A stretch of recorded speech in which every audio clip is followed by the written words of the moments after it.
करेंगे। तो कृपया करके इन सभी बातों को आप ध्यान दीजिएगा, परमेश्वर आपको बहुत ऐसे आशीष देने पाए। और आज इस सुबह के समय थोड़ी देर के वचन के मनन के लिए मैं चाहूंगा आप सभी कृपया करके मेरे साथ एक वचन हम निकालेंगे लूका का सुसमाचार, उसका 6ठे अध्याय में हम जाएंगे।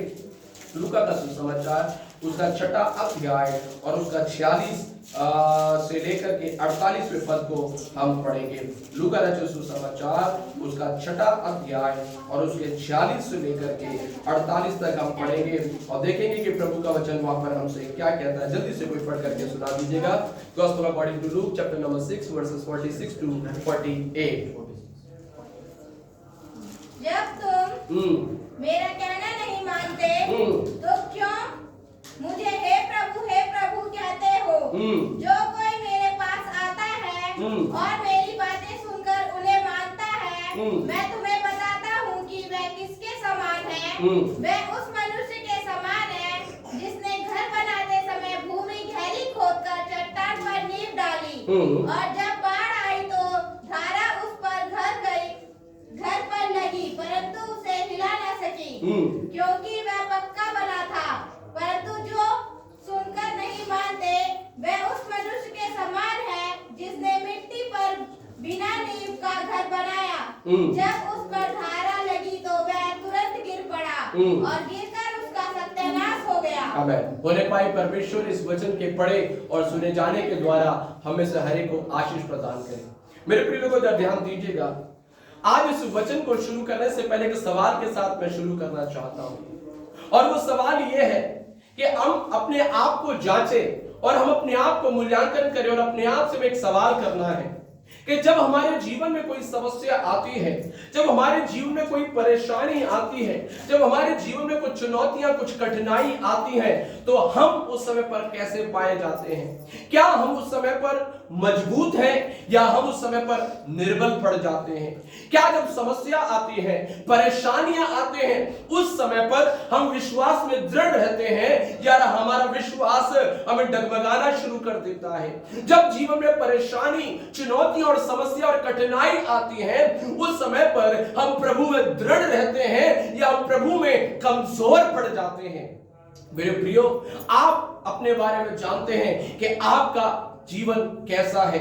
समस्याओं के बीच में, कठिनाइयों के बीच में, परेशानियों के बीच में, चिंताओं के बीच में हमारा जीवन हम कैसे देखते हैं? जब एक बीमारी की खबर सुनते हैं, जब एक ऐसी नकारात्मक बात को हम सुनते हैं, ऐसी कोई बुरी खबर को हम सुन लेते हैं, हमारा हृदय क्या करता है? कहीं हमारा हृदय कपकपाने तो नहीं लगता, कहीं हमारा हृदय हमारे अंदर भय को तो नहीं उत्पन्न कर देता?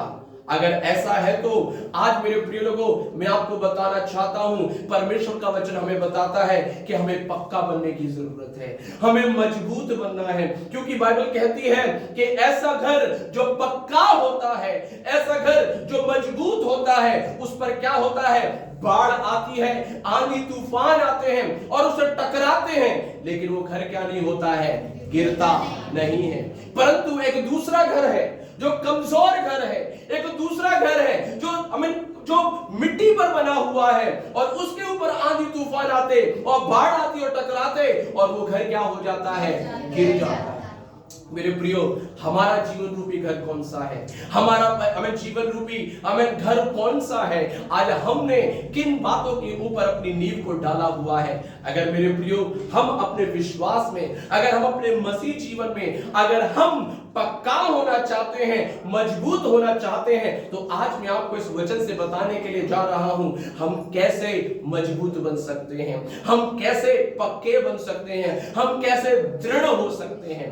मेरे प्रियो, अगर अपने जीवन में मुझे और आपको दृढ़ होना है, मजबूत होना है, विश्वास में दृढ़ होना है, प्रभु में दृढ़ होना है, तो 3 बातें हैं जो मुझे और आपको करनी होंगी, जो स्वयं यहां पर प्रभु यीशु मसीह ने कहा। अब उन 3 बातों में से सबसे पहला काम जो मुझे और आपको करना है, वो पता है क्या है? सबसे क्या पहला काम जो मुझे और आपको करना है वो ये है कि हमें मसीह के पास आना है। हालेलुया। हमें किसके पास आना है? हमें मसीह के पास आना है। जब हम इसी का पद नंबर 47 पढ़ते हैं तो वहां पर ऐसे लिखा हुआ है कि जो कोई मेरे पास आता है। हालेलुया। क्या लिखा है? जो कोई मेरे पास आता है। आज हम अपने जीवन को जरा जांच करके देखें, क्या हम प्रभु के पास आते हैं? क्या हम अपने समस्याओं के बीच में, क्या हम अपनी उन कठिनाइयों के बीच में, क्या हम अपनी उन परेशानियों के बीच में, क्या हम प्रभु के पास आते हैं या हम किसी और के पास जाते हैं? जब जीवन में समस्या आते, जब जीवन में कठिनाई आते, जब जीवन में चिंताएं आती, तो हम किसके पास जाते हैं? क्या हम रिश्तेदार के पास जाते हैं, या हम अपने दोस्तों के पास जाते हैं, या बाकी अन्य लोगों के पास जाते हैं, या हम प्रभु के पास आते हैं? अगर मेरे प्रियो अपने जीवन में अगर मुझे और आपको मजबूत बनना है, अपने जीवन में अगर मुझे और आपको दृढ़ बनना है, तो सबसे पहला काम पता है क्या करना पड़ेगा? प्रभु के पास आना है। हालेलुया। लेकिन एक बात मैं आपको बताता हूं, प्रभु के पास आना कई बार आसान नहीं होता है। प्रभु के पास आना कई बार आसान नहीं होता है। कई बार हम चाहते हैं, हो सकता है कई बार हम अंदर से चाहते होंगे कि हम प्रभु के पास जाएं, हम परमेश्वर के पास जाएं, लेकिन फिर भी कई बार क्या नहीं हो पाता, नहीं जा पाते। कारण पता है क्या है? एक चीज है जो मुझे और आपको परमेश्वर के पास आने से रोकती है, वो पता है क्या है? नंबर 1 वो है पाप। क्या हमें रोकता है प्रभु के पास आने से? पाप हमें रोकता है। कई बार हमारे जीवन में कुछ ऐसे पाप होते हैं, कई बार हमारे जीवन में कुछ ऐसी बुराइयां होती हैं, जैसे ही हम परमेश्वर के पास आने के लिए सोचते हैं, जैसे ही हम परमेश्वर की उपस्थिति में आने के लिए सोचते हैं, जैसे ही हम यीशु के पास आने के लिए सोचते हैं, तुरंत वो पाप क्या करता है? हमारे अंदर एक विचार को उत्पन्न करता है, कहता है यदि तू परमेश्वर के पास जाएगा, क्या परमेश्वर तुझे स्वीकार करेगा? यदि तू परमेश्वर के पास जाएगा, क्या वो परमेश्वर तुझे ग्रहण करेगा? तूने तो क्या किया है? तूने तो बुराई की है, तूने तो पाप किया है, तूने तो गाली दिया है, तूने तो झगड़ा किया है, तूने अनैतिक काम किए हैं। और ये सारे सवाल क्या कर देते हैं? हमें परमेश्वर के पास जाने से रोक देते हैं। लेकिन एक बात मैं आपको बताऊं मेरे प्रिय लोगों, बड़े ध्यान से सुनिएगा, एक बात मैं आपको बताना चाहता हूं। हमें हमारे जीवन में पाप तो है, लेकिन एक बात जो मुझे और आपको सुनने और समझने की जरूरत है, वो ये है कि मेरे और आपके पास एक महायाजक है जिसका नाम यीशु मसीह है। हालेलुया। एक महायाजक है जिसका नाम क्या है? यीशु मसीह है। और बाइबल पता है क्या कहती है उस महायाजक के बारे में? जल्दी से मेरे साथ निकालिएगा, इब्रानियों की किताब में हम आ जाएंगे। इब्रानियों की किताब उसका 4था अध्याय और उसके 14, 15 और 16 पद को कोई ऊंचे शब्द में पढ़ करके सुनाइएगा। इब्रानियों 4था अध्याय 14, 15 और 16 पद को कोई ऊंचे शब्द में पढ़ करके सुना दीजिए जी।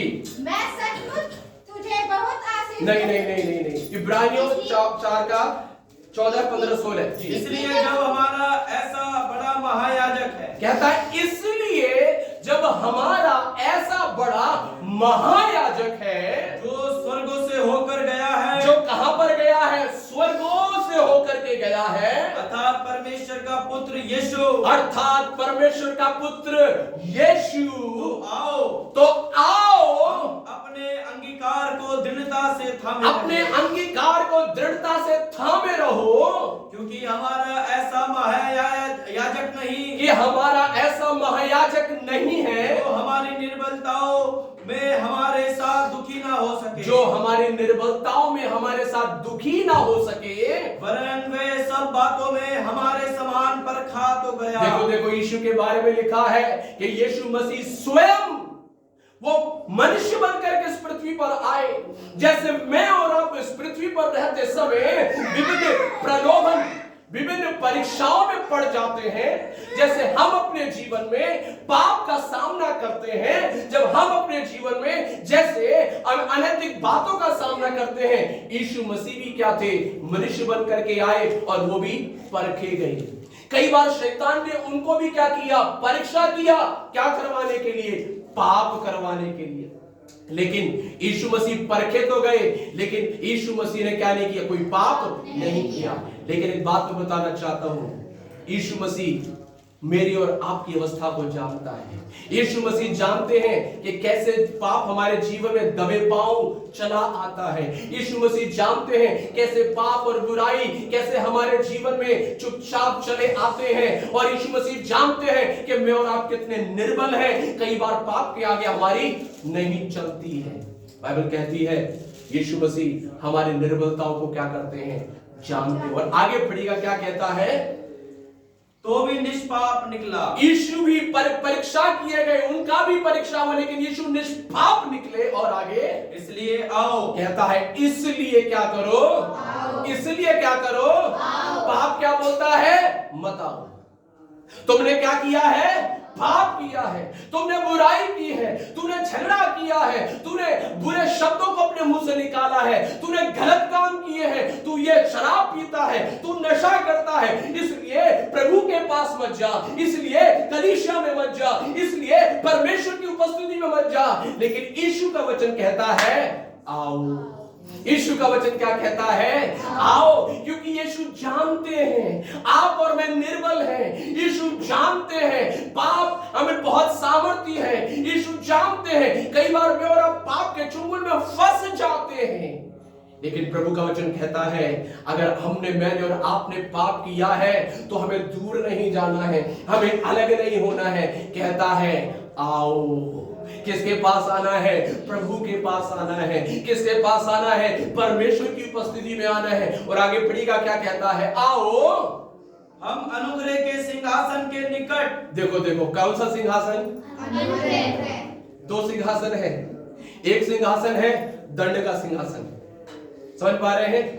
एक राजा सिंहासन पर बैठता है क्या करने के लिए, जैसे कोर्ट में जज बैठता है, सिंहासन पर बैठता है, नहीं बैठता है। वो किस लिए बैठता है, अपराधी को, पापी को क्या देने के लिए, दंड देने के लिए। लेकिन ये सिंहासन दंड देने वाला सिंहासन नहीं है। ये कौन सा सिंहासन है, ये कौन सा सिंहासन है, अनुग्रह का सिंहासन है। कहता है इसलिए आओ। किसके पास आना है, अनुग्रह के सिंहासन के पास आना है। यीशु का सिंहासन अनुग्रह का सिंहासन है। यीशु का सिंहासन दया का सिंहासन है।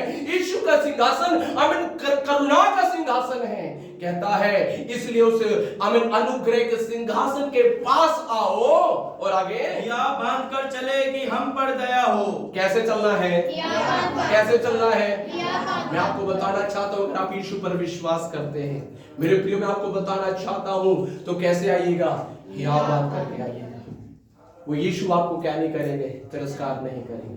वो यीशु आपको अपने से दूर नहीं कर देंगे। अगर मैं और आप अपने मन को फिरा करके पश्चाताप के साथ प्रभु की उपस्थिति में आएंगे तो वो कहता है कि वो तुम्हारे और मेरे हमारे सारे पापों को क्या कर देगा, क्षमा कर देगा। Hallelujah, hallelujah. इसलिए कहता है कि हियाव बांध करके आओ। और आगे कि हम पर दया हो, कि हम पर क्या हो, दया हो। मेरे प्रिय लोगों, मुझे और आपको क्या करना है, प्रभु के पास आना है। मुझे और आपको क्या करना है, प्रभु के पास आना है। जीवन में कोई पाप आ जाए, जीवन में अगर कोई ऐसी कोई भी बात आ जाए, मेरे प्रियो हमें प्रभु से दूर नहीं होना है, हमें परमेश्वर से अलग नहीं होना है, हमें परमेश्वर के पास आना है। जब इसी किताब के 12वें अध्याय के पहले पद को पढ़ते हैं तो वहां पर भी इस प्रकार से लिखा है। 12 का 1 को जल्दी से पढ़ दीजिएगा। इस कारण जबकि गवाहों का ऐसा बड़ा बादल हमको घेरे हुए है तो कहता है आओ। देखो यहाँ पे भी क्या बोला, क्या बोला, बाइबल में कभी नहीं लिखा कि जाओ। बाइबल में कभी नहीं बोला कि हालेलुया तुम प्रभु से दूर हो जाओ।